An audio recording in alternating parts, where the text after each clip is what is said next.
औज़ुबिल्लाहिमिनश्शैतानिर्रजीम बिस्मिल्लाहिर्रहमानिर्रहीम।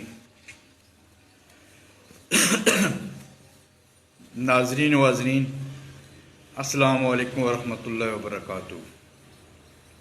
आज national standard for education असातिज़ा के लिए कौमी मयार का 5वां हिस्सा, जिसे अंग्रेज़ी में असेसमेंट और उर्दू में तशख़ीस कहते हैं।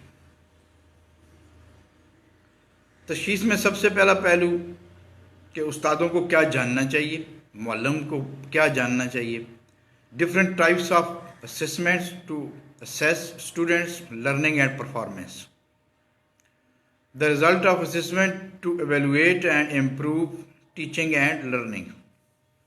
Assessment related issues such as validity, reliability, business and scoring concern. दूसरी चीज़ असातिज़ा को क्या जाननी चाहिए, इसको क्या वैल्यू देनी चाहिए, किस चीज़ के साथ कमिटेड होना चाहिए। Where the believe that students learning outcomes are the basis for growth and efficiencies are opportunities for learning. Fair objective assessment and reporting to students and families. अब एक्टिविटी क्या करेगा टीचर इसमें। Develop and use teacher-made tests for continuous internal assessment of students' performance. Analyze students' performance using multiple sources of data. Help students engage in objective self-assessment. Develop and use objective assessment tools to measure students' progress. ये थे वो कुछ मकासद के असातिज़ा को किन चीज़ों का पता हो, उनकी एक्टिविटी कैसी हो और वो स्टूडेंट्स को किन एक्टिविटीज़ में एंगेज रखें। असेसमेंट बेसिकली सिर्फ तालीम में नहीं है, ज़िंदगी के हर शोबे में असेसमेंट है। कोई कंपनी नई लॉन्च होती है या पुरानी होती है या उसकी सेल में कमी आ जाती है तो वो भी असेसमेंट करवाती है। मार्केट में जाके कंज्यूमर से, होलसेलर से, दुकानदार से एक सवालनामा होता है जो उनसे सवाल पूछे जाते हैं, वो फिल करवाती हैं और उसके बाद उसका एनालिसिस होता है, तजिया होता है कि कहाँ पे खामियां हैं जिसकी वजह से कंपनी जो है वो लॉस में जा रही है, इसका माल नहीं बिक रहा है। मेडिकल शॉप में चले जाएं तो डॉक्टर जो है वो भी तशख़ीस करता है, क्योंकि जब तक वो मर्ज़ की तशख़ीस नहीं करता वो इलाज नहीं कर सकता है। क्योंकि मर्ज़ का पता नहीं होगा तो डॉक्टर कैसे इलाज करेगा। इसी तरह ज़िंदगी के जितने शोबे हैं, जितने भी शोबे हैं, उनमें असेसमेंट और तशख़ीस इंतहाई आम रोल अदा करती है। तालीम में इसका रोल, मरकज़ी रोल है असेसमेंट का, कि तालीम में जब तक असेसमेंट नहीं होगी तो हम बच्चे के बारे में नहीं जान सकेंगे कि बच्चे के अंदर क्या कमज़ोरियां हैं और ये कमज़ोरियां कैसे दूर की जा सकेंगी। असेसमेंट असातिज़ा भी करते हैं और assessment tutor, parents, mother, father ये भी करते हैं। वालिदैन की नज़र से जो कमज़ोरियाँ गुजरती हैं वो असातिज़ा को आगाह करते हैं और असातिज़ा की नज़र से जो कमज़ोरियाँ गुजरती हैं वो वालिदैन को आगाह करती हैं कि इसके अंदर ये कमज़ोरी है और इसे हमने इस तरीके से दूर करना है। क्योंकि असातिज़ा माशरे के ज़िम्मेदार लोग होते हैं तालीम देने के लिए, और वालिदैन जो हैं वो सारे के सारे तालीम से वाबस्ता नहीं होते, उनका ये पेशा नहीं होता। इसलिए सबसे ज़्यादा मशवरे देने वाला जो इंसान होता है वो मुअल्लिम ही हो सकता है। अब जायज़े की ज़रूरत क्यों पेश आती है, असेसमेंट की ज़रूरत, तशख़ीस की ज़रूरत क्यों पेश आती है। बाज़ लोग अक्सर असेसमेंट को जायज़ा कहते हैं, एवेल्यूएशन कहते हैं। नहीं, एवेल्यूएशन जो है वो असेसमेंट के बाद की बात है कि जो रिज़ल्ट हमारे सामने आए हैं हम उसको फिर एवेल्यूएट करते हैं, उसका एक रिज़ल्ट निकालते हैं, उसका एनालिसिस करते हैं उस डेटे का। हमारे पास एक डेटा आता है, उस डेटे का हम एनालिसिस करते हैं, उसके बाद हम रिजल्ट अखज़ करते हैं। आखिर में जाके हम रिजल्ट अखज़ करते हैं कि इस असेसमेंट के क्या रिजल्ट हैं, कौन कौन सी जगहें ऐसी हैं कि जहाँ बेहतरी की ज़रूरत है। जायज़ा की ज़रूरत पढ़ाने और पढ़ाने के अमल को मौसर बनाने के लिए पड़ती है। उस्ताद को बच्चों की कारकर्दगी के बारे में जानने के लिए सबसे पहले असेसमेंट तशख़ीस करनी पड़ती है। उस्ताद को पता चले कि किस बच्चे में क्या कमी है, ताकि उसके मुताबिक वो उसे पढ़ाए। तशख़ीस की बुनियाद पर ही बच्चों के बारे में तनकीदी और अदयाती फ़हरिस्त तैयार की जाती है। मिसाल के तौर पर उस्ताद को तमाम बच्चों के साथ एक जैसा तरीक़ा तदरीस इख्तियार करना चाहिए या नहीं। बच्चों का तालीम हासिल करने की तरफ रुझान कैसा है। बच्चों के तालीम के बारे में रवैये मुस्बत हैं या मनफी हैं। अब आपने यहाँ तक तो समझ लिया है कि जो तशख़ीस है वो हम किस काम के लिए करते हैं।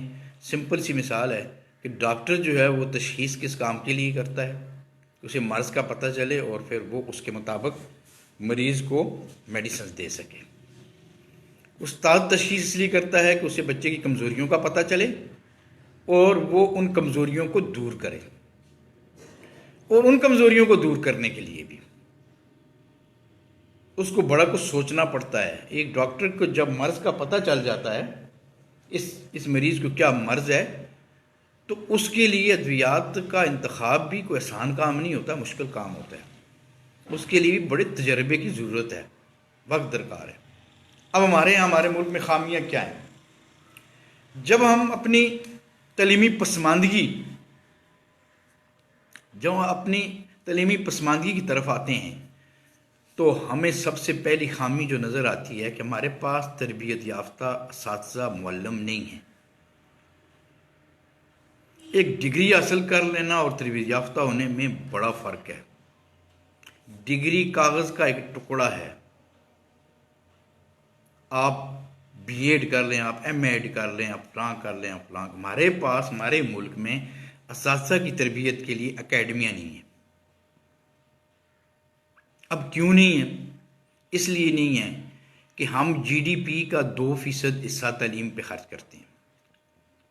हालांकि माहिरीन इतने अरसे से मुल्क के वजारत ख़जाना से कह रहे हैं कि कम अज़ कम आप जीडीपी का 7% हिस्सा जो है वो तालीम के लिए रखें।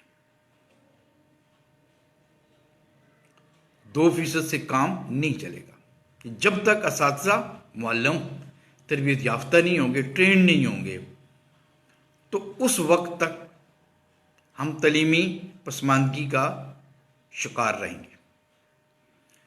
अब यही वजह है कि हमारा जो तीसरी वजह इसकी हमारा नाक़िस इम्तिहानी तरीक़ाकार है। आप ज़रा अपने इम्तिहानों पे नज़र डालें तो हम ग्रेड और नंबरों के चक्कर में रहते हैं। ग्रेड किस तरह मिल जाए, नंबर किस तरह मिल जाए, बजाय तालीम देने के हमने बच्चों को इस नफ्सियाती मर्ज में मुब्तला कर लिया है, ग्रेड और नंबरों के उसमें, जिससे तालीम ख़त्म हो गई है। उसके बाद पाकिस्तान के आइन की शिक नंबर 25 तो कहती थी कि 5 साल से लेकर 16 साल की उम्र तक बच्चों की जो तालीम है वो रियासत की जिम्मेदारी है। लेकिन रियासत ने ये जिम्मेदारी कबूल ही नहीं की है। अब देखें, अगर अदालत किसी शख्स को कहती है, मुझे कहती है कि मेरे 5 बच्चे हैं, उन्हें कहती है जी बच्चों की परवरिश करना आपकी जिम्मेदारी है।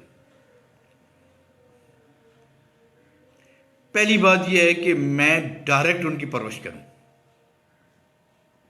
कि उनको मैं पहनने की चीज़ें भी ला के दूँ, खाने की चीज़ें भी ला के दूँ, उनको मैं शेल्टर भी दूँ, उनके खेलने कूदने का बंदोबस्त भी करूँ। अगर मेरे पास वक्त नहीं है तो मैं जिसकी जिम्मेदारी में डालूंगा मैं उसको पैसे दूंगा। किसी की जिम्मेदारी का मकसद यह है कि अगर आपके पास वक्त नहीं है, देखिए बाज़ लोग हैं वो खाना पकाना अपना खुद पकाते खाते हैं, लेकिन जिन घरों में लोग बहुत ज़्यादा मसरूफ़ होते हैं तो आप देखते हैं वो शाम का खाना पक्का होटल में खाते हैं और सुबह का रात को ले आते हैं। जिन्होंने खाना तो खाना है। अब रियासत की जिम्मेदारी से मुराद ये था कि बच्चा किसी प्राइवेट स्कूल में पढ़ रहा हो, जहां भी पढ़ रहा हो, वो खर्चा रियासत ने करना है। रियासत ने इतने टैक्सों की भरमार लगाई हुई है, पता नहीं ये पैसे कहाँ लेके जाते हैं, अल्लाह ही बेहतर जानता है। रियासत उल्टा अभी ये कर रही है। कुछ अरसा तो पहले ये था कि तालीम को एक रफाई इदारा समझा जाता था, तो आजकल रियासत ने तालीम को एक कारोबार का नाम दे दिया।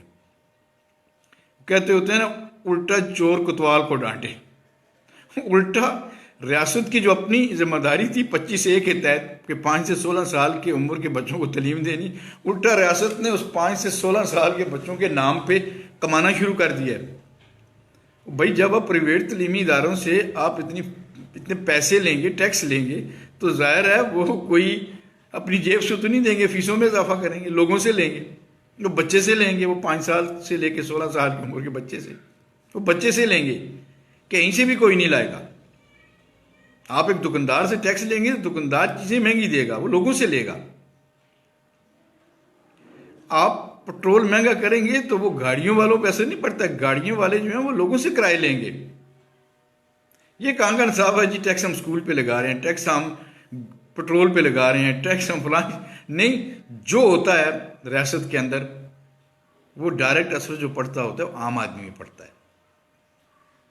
कोई कारोबार करने वाला, गाड़ी चलाने वाला, स्कूल चलाने वाला, हॉस्पिटल, आप मेडिसिन महंगी करेंगी तो क्या वो खरीदार पे नहीं पड़ेगा, डॉक्टर पे पड़ेगा। अब ये सोचेंगे मेडिसिन महंगी कर रही है जी, ये डॉक्टर जो हैं इन पे असर नहीं, उन पे कोई असर नहीं पड़ेगा। मेडिसिन महंगी होगी तो बीमार पे असर पड़ेगा, वो जो मजबूर शख्स गया है ना दवाई लेने के लिए, उस पर असर पड़ेगा। इसलिए स्टेट ने तो ना कोई पूछता है, ना उसकी जिम्मेदारी में ये बात आती है, लेकिन इसमें ज़्यादा कसूर जो है ये गरीब लोगों का है। ये तादाद में बहुत ज़्यादा हैं, बहुत ज़्यादा हैं तादाद में, लेकिन इनका मसला ये है कि ये यकजा नहीं है, किसी एक पेज पे नहीं है। यकीन करें, हमारा मुल्क जिस नाम से बना था, ला इलाहा इल्लल्लाह मुहम्मद रसूलुल्लाह, उसे आज भी नाफज कर दें तो स्टेट के अंदर सब के हकूक़ बराबर होते हैं, सबको बराबर हकूक़ मिलेंगे। बाकी किसी मज़हब में कोई बराबरी नहीं है, जुल्म ही जुल्म है। अगर आप ये समझे ना कि यहूद व नसारा जो है उनके यहाँ बड़ा इंसाफ है, कोई इंसाफ नहीं है। अगर उन्होंने कोई इंसाफ सीखा भी है तो हमसे सीखा है, हमारे आबा व अजदाद से सीखा है। उनके मज़हब में कोई इंसाफ नहीं है, इसमें उनके मज़हब में कोई हमसाये की अहमियत नहीं है, उनकी माँ की कोई हैसियत नहीं है, बहन की कोई हैसियत नहीं है, बेटी की कोई हैसियत नहीं है, पड़ोसी की कोई हैसियत नहीं है। ये नहीं, पूरी माशरत ही बिगड़ी माशरत है, तो हम उनको क्या फॉलो करेंगे? लिहाजा माशरत, माशरत, अखलाकियात, ये जितना दर्स इस्लाम देता है कोई मज़हब इस पर इतना दर्स नहीं देता है। सबसे ज़्यादा दर्स इस पर इस्लाम देता है। आज ये है कि मैं जब भी बोलता हूँ तो मैं अपने असातिज़ा किराम से, तलबा से, मैं 2 पॉइंट पे बड़ा फोकस होता हूँ। एक ये कि ये दीन के अंदर जो फ़िरका परस्ती है, ये नन्हे मुन्ने ज़हनों में हम नहीं डाल सकते। हमने बच्चों को दीन सिखाना है, हमने उनको मज़हब या फ़िरका नहीं सिखाना है। हम कोई फ़िरकों के ठेकेदार नहीं हैं। अल्लाह ताला हमसे कोई फ़िरकों के बारे में नहीं पूछेगा कि आप पहले हदीस थे या शिया थे या सुन्नी थे या वहाबी थे या बरेलवी थे या देवबंदी थे या फ़लाँ थे या फ़लाँ थे। अल्लाह ताला जो हमसे सवाल करेगा वो अलग सवाल है। हम इसको फ़रोग़ कभी भी, मैं असातिज़ा से भी कहता हूँ, बच्चों से भी, कि हमसे ये चीज़ें नहीं पूछी जाएंगी। हमने बच्चों को दीन सिखाना है और दीन और मज़हब में फ़र्क सिखाना है कि मेरे बच्चों कि ये दीन है और ये मज़हब है। मज़हब लोगों का अपना बनाया हुआ है, लेकिन दीन जो अल्लाह की तरफ से है, और इस्लाम जो है वो दीन है। इस्लाम को कहीं भी मज़हब का नाम नहीं दिया गया, बल्कि दीन का नाम दिया गया। और दूसरी चीज़, अपने मुल्क में इस्लामी निज़ाम जब होगा तो एक गरीब आदमी के भी वही हकूक़ हैं कि जो किसी जागीरदार सरमायादार के हैं।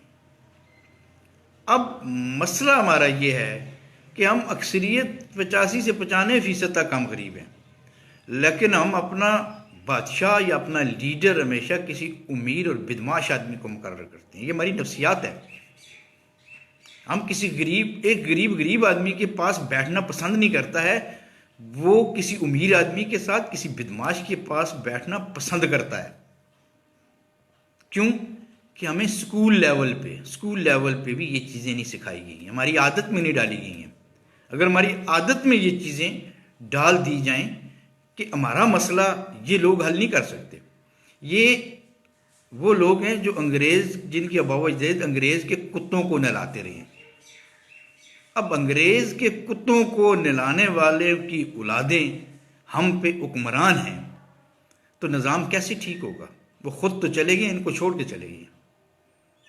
ये अगर चोगे पहन के भी आए ना, ये बड़ी बड़ी टोपियां पहन के भी आए, बड़ी दड़ियां रख के भी आए, मूछे मुंडा के भी आए, तो तब भी जिनकी नस्ल में ये बात शामिल है कि उनके आबा व अजदाद जो है कुत्तों को नहलाते रहे, तो उनको गरीब आदमी का कोई एहसास नहीं है।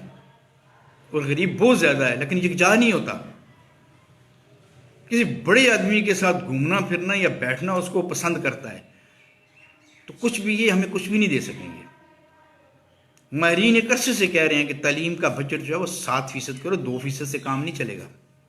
इस तरह से अगर असातिज़ा किराम की अकेडमियाँ हों, दूसरे इदारों की अकेडमियाँ नहीं बनी हुई हैं, फौज की अकेडमी नहीं है, पुलिस की अकेडमी नहीं है, ये जो सिविल सर्वेंट आते हैं ये अकेडमी से होके नहीं आते, इनको वहाँ सारी चीज़ें सिखाई जाती हैं। सारे इदारे अकेडमियों से होके आते हैं। उस्तादों के लिए कि चलें जी बीएड ले आए जी, एमएड ले आए जी, कहाँ से किया है, कहीं से किया है, ले आए और आप उस्ताद भर्ती हो जाओ, एक टेस्ट दे दिया जाता है। अब यार हमने रखना गवाला है भैंसों की चवाई करने के लिए, और हम उससे एक टेस्ट ले रहे हैं, चले जी ग्वालगिरी का टेस्ट दे दें जी। वो भैंस को चोना जानता ही नहीं है। हम रख रहे हैं ड्राइवर और उसको इस बेस पे रखते हैं, चले जी आप अपना लाइसेंस दिखा दें, हाँ जी बड़ा हैवी लाइसेंस बना हुआ है, इशारे कौन से होते हैं, ये होते हैं, और गाड़ी चलाना वो जानता ही नहीं है। हम रख रहे हैं ड्राइवर सिर्फ उसके कागज़ के ऊपर से देख के। अगर हमने तलीमी निज़ाम में बेहतरी लानी है तो हमने तरबियत याफ्ता असातिज़ा के लिए अकेडमी कायम करनी होगी। इन कागज़ के टुकड़ों से तरबियत याफ्ता लोग नहीं बनते हैं। या फिर ये है कि हर स्कूल में, जिस तरह प्राइवेट सेक्टर में होता है कि हर स्कूल में उसका प्रिंसिपल या कोऑर्डिनेटर वो इतना कुछ जानता होता है कि वो रोज़ाना की बुनियाद पे असातिज़ा की तरबियत करता है। वो वीकली मीटिंग करता है, वो मंथली मीटिंग करता है, वो बाहर से ट्रेनर्स को हायर करते हैं कि हमारे असातिज़ा में ये खामियां, ये कमियां, इनको आप पूरी करें। और मेरे दोस्तों, बुज़ुर्गों, मुअल्लिमीन, अवाम सब याद रखें कि तालीम, मैं बार बार ये कहता होता हूँ कि तालीम वो शोबा है जिसके बगैर कोई मुल्क भी तरक्की नहीं कर सकता। आप चाहे किसी शोबे को भी ले लें तो हर बच्चा हर शोबे में काम करने वाला स्कूल से होके जाएगा, कॉलेज और यूनिवर्सिटी से होके जाएगा। अगर स्कूल में उसकी प्रॉपर तरबियत नहीं होगी या प्रॉपर तालीम नहीं होगी तो जिस शोबे में भी जाएगा वहाँ वो खराबियाँ पैदा करेगा। मैं एक आपको आखिरी मिसाल दे के खात्मे की तरफ जाता हूँ। मैंने एक जगह पढ़ा है कि 5 दोस्त थे यूनिवर्सिटी में, उनमें से एक जो था वो स्कूल के ज़माने से लेके यूनिवर्सिटी तक के ज़माने तक वो घर में रहता था, और बाकी जो 4 थे उन्होंने स्कूल और कॉलेज और यूनिवर्सिटी का सारा ज़माना हॉस्टल में गुजारा था। उस एक नौजवान को बड़ा शौक़ होता था कि मैं हॉस्टल में रहूं और मैं आज़ाद माहौल में रहूं, अपनी मर्ज़ी से सो जाऊं, अपनी मर्ज़ी से जागूं, अपनी मर्ज़ी के काम करूं। घर में मुझे वालिदैन तंग करते हैं, कभी कहते हैं लाइट क्यों आपने जला दी है, बिजली खर्च होती है, कभी कहते हैं पानी आपने ज़्यादा खर्च कर दिया है, कभी कहते हैं ये रात देर से क्यों आए हो।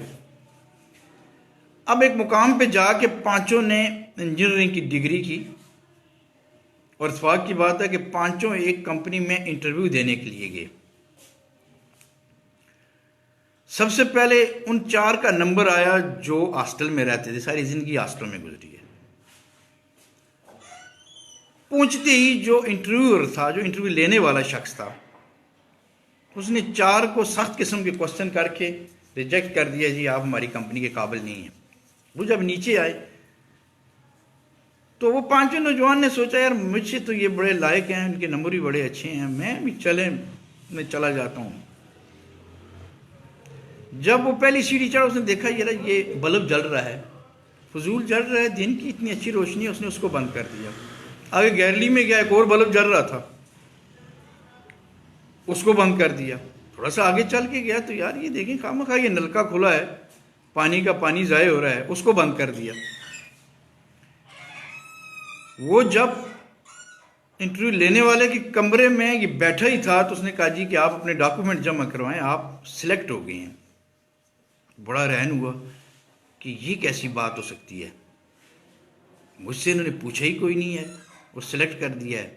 उसने सब सवाल किया जी ये जो मेरे साथ मेरे 4 साथी आए हुए हैं ये मुझसे बड़े लायक हैं, बड़े तेज़ हैं, बड़े एक्टिव हैं, तो आपने उनका इंतखाब नहीं किया और हमारा इंतखाब कर दिया है।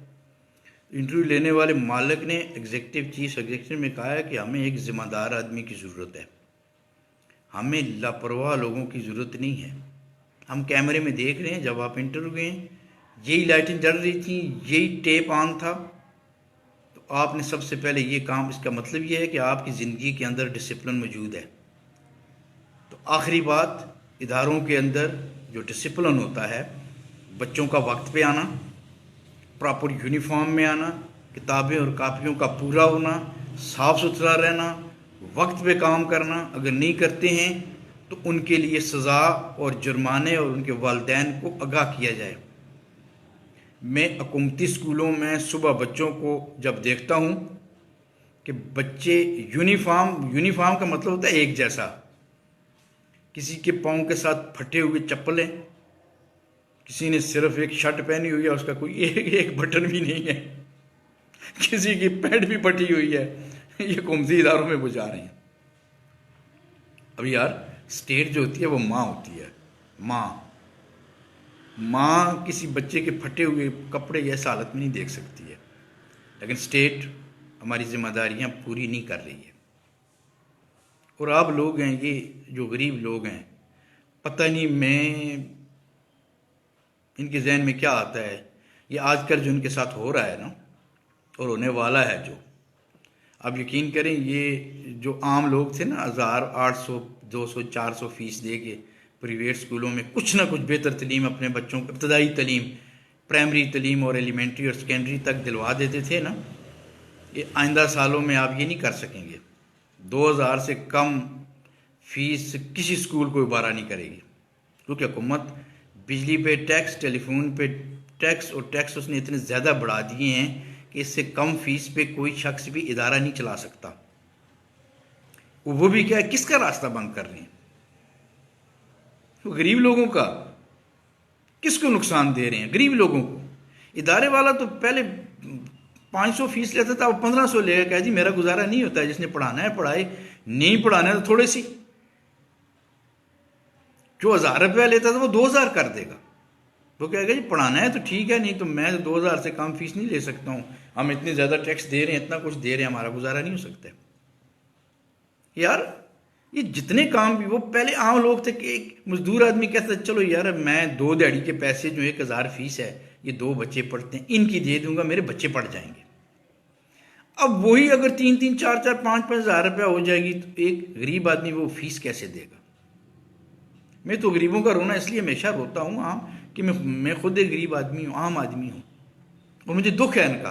वो मैं सबसे ज़्यादा दुख इनका ये है कि यार यही गरीब जो हैं, यही गरीब इन उमरा को असम्बलियों तक पहुँचाते हैं, और मुल्क में टॉप क़यादत से लेके नीचे एक यूनियन कौंसिल तक, एक गांव तक, ये वही उन लोगों की औलादें हैं, उन लोगों की औलादें हैं कि जो अंग्रेज़ के घोड़ों की लगामें पकड़ के जाते थे, अंग्रेज़ पटवारी के घोड़ों की लगामें पकड़ के जाते थे, अंग्रेज़ के कुत्ते नहलाते थे, जंग आज़ादी में अंग्रेज़ का इन्होंने साथ दिया है, ये उन्हीं लोगों की औलादें हैं, और वही उन पे कागज़ हैं। शजरा ज़रा किस शख्स का देख लेना, सबका शजरा निकाल के देखें शख्स कौन है।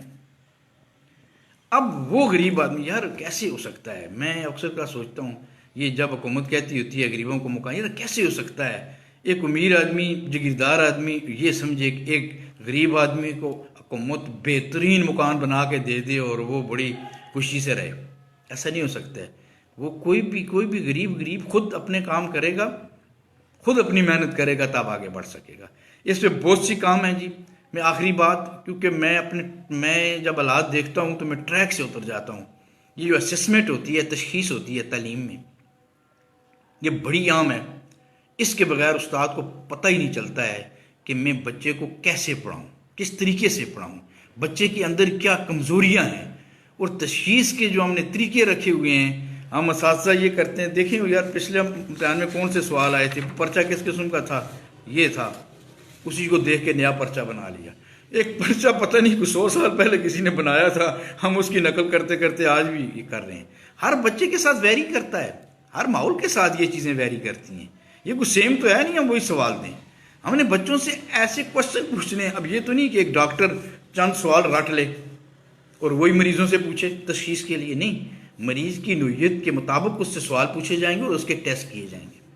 ये तो नहीं है कि एक मरीज जो है उसके मैदे का मसला है और टेस्ट आप उसे आंखों वाले के पास ले जाएं, चले जी इसकी आंखें टेस्ट करें जाके।